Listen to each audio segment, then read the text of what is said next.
Welcome back. Gotta get this camera together. Okay, welcome back to Otter Pop Culture, and today we're talking about Stan Lee, the one, the only, the legend, the icon. Um, before I tell you exactly what he meant to me and through the years and everything, let's go back and talk about his history and everything that's gone through, how he got to where he was. He was hired in Timely comics at 18 years old, and in less than a year, he was hired as editor in chief from there. And during that time, that's when Captain America came out. So that's technically was the first Marvel superhero that came out of Marvel. While the time it was still Timely Comics before it became Marvel. During a time he did a lot of drawings for them, and since he was editor in chief, he definitely he got more control of it, which was really cool. Then he joined the army during World War II, and even then he was doing drawings and posters and everything for World War II, as much as also, which is one of them was about for safe sex and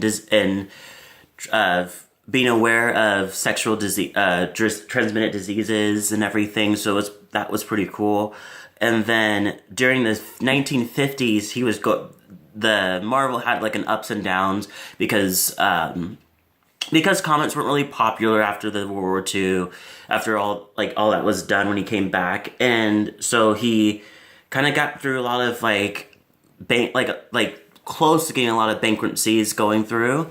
Luckily, by 39, he created him and his partner Steve Ditko created Fantastic Four during the time. Side note: during the time that Justice League was being made, to be specific, Justice League America.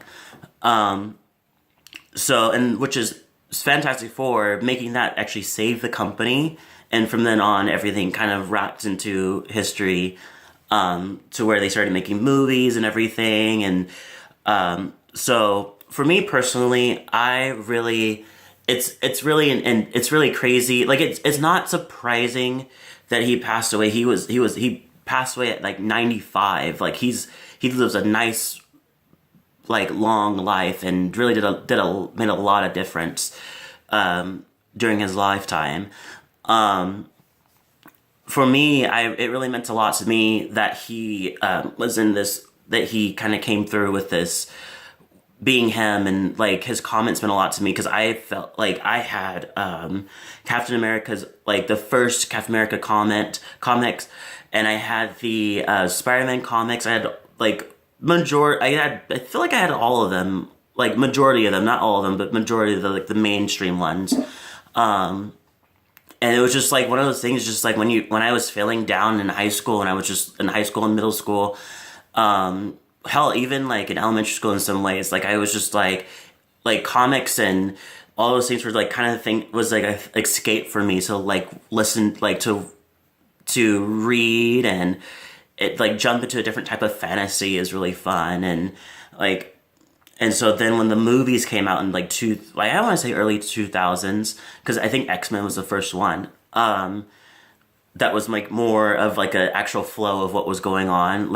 It was amazing, and I couldn't wait for any I was more shooting for Nightcrawler because that was my favorite X-Men during that time when it came out, and literally the second X-Men 2 came out, and he was literally the first thing in the first scene.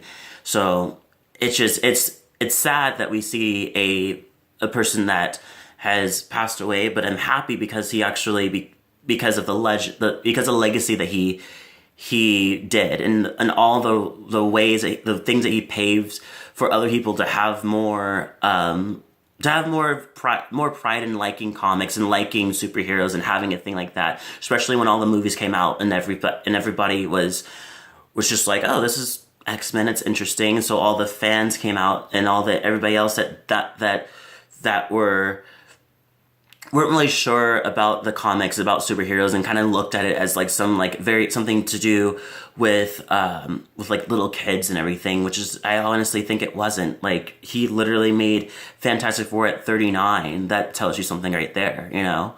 I adore his movies, and hit like X-Men, Spider-Man, Iron Man being the first like chapter to the whole like phases, Avengers and everything. It's just so surprising how great how much stuff that he's pays for all these people to kind of jump into, especially with right now when we didn't really think that Marvel was going to do so well, especially with DC having so much like momentum during the early times. But now we honestly see that like DC's not doing so hot. They're slowly climbing that ladder to get back to where they were.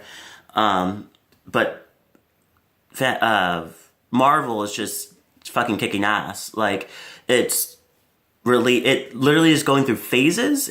When you have movies that are going through phases, it's like, oh, we're releasing these 10 movies for this phase, and then the next time is going to be, the next 5 years is going to be phase 2 with these 10 movies. It's just like, obviously you have enough crowds to have people to have those movies be released, and it's a beautiful thing to see.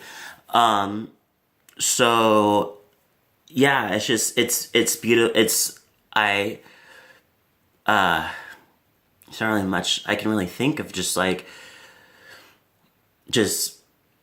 I would like to say thank you to him, honestly. Just like, thank you for showing that that there's a break in the middle of all this stuff, outside of being like all this with everything going on now and everything going on back then, and just like with the world having to be the way it is. It's nice to know that you can have an escape, you know, and he provided that, you know.